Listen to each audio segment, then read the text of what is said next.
The 10 worst years of a 60-40 portfolio. Not nearly as bad as what you think. So I follow my man, what's his name?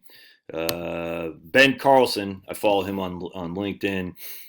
He is the director of institutional asset management at Ritholtz Wealth Management. He lives in Grand Rapids. I didn't know that. Anyway, big fan, long time. And he posted this the other day, the 10 worst years of a 60-40 portfolio. And you can see right here, 1931, down 27%.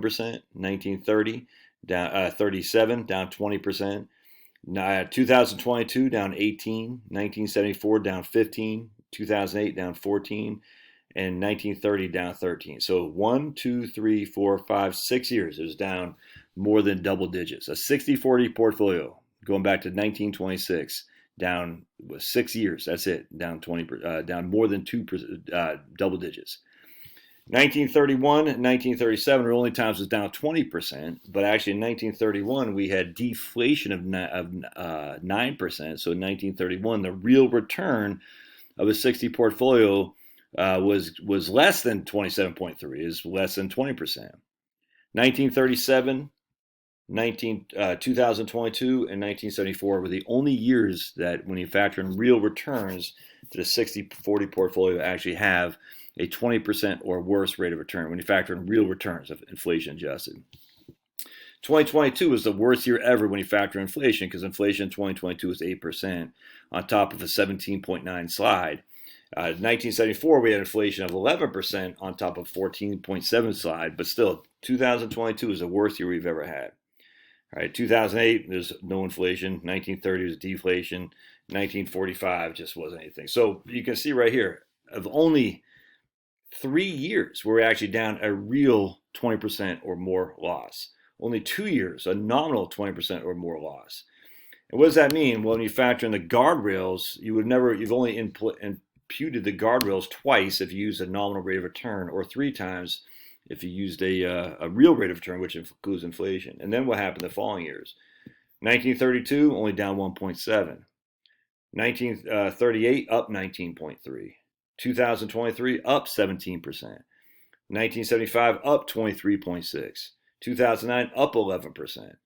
19 right here. The 1930, after 1930, we're down 27.3. But again, this is with a 9% deflation, and this was with a 1930 was with a what deflation? 1930 was with a 2.3% deflation. So you've only put the guardrails in a couple times over the course of 100 years of investment time frame. And only in 1973, 74, 1930 and 31, and then even going to 32 and 1930. So basically you have these 3 years, 30, 31, 32, 1973, 74. That's it, man. Oops.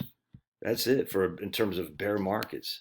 Or not, well, hell, not even bear markets in terms of, really major downside. 1969 is down 6.9. Is up 8.8 the next year. 2002 is down 7.1, is up 17.2 the next year. 1941 is down 8.5, is up 12.4. I mean, it's just, we don't have enough. We don't have the 40-60, 60-40 portfolio. We just don't. We don't have enough in terms of what would you use for the bonds on a 40-60 portfolio. 40% stocks, 6% bonds. I don't know.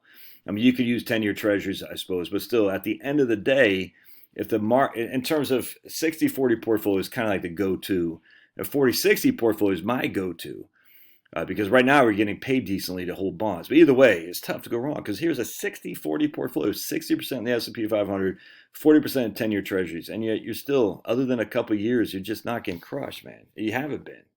Yeah, you took it on the chin a couple times here, 1973 and 74, 1930, 31, 32.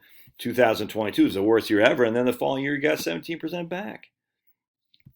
It's pretty good. That should make you feel pretty good, man. So anyway, I'm a big fan of Ben Carlson's work, and I think this just goes to show you that at the end of the day, if you can hang in there, you're probably going to be okay. Now, with that said, I will show you, though. Remember, if we go back to the buckets, on a 60-40 portfolio, the drawback that we had isn't that because in the 1960s, you can see it wasn't that the markets were getting crushed. And actually, I'll just use it as a Wellington for our proxy here, because Wellington is basically a 60-40 portfolio. So we're going to go to the 1960s. And you can see, this is inflation, down 6%, down 7%, down 5%. down 11 to 73, 74. But it wasn't even because of the market getting killed that made you lose your shirt if you're spending too much. It was the inflation. The numbers right in here from 62, we're going from 62 to basically 80, basically 77. Those were the times. So you can't just look at the guardrails as saving grace, because the guardrail doesn't take into consideration inflation as well. And that's the challenge. So you got to look at an inflationary perspective too. How much is inflation eating away at my returns? Because if that is that being reflected, I mean, again, inflation in 19, look, here's Wellington. In 1969, 69, Wellington was only down 7.8, but when you factor inflation, it was down 13%. You see what I'm saying?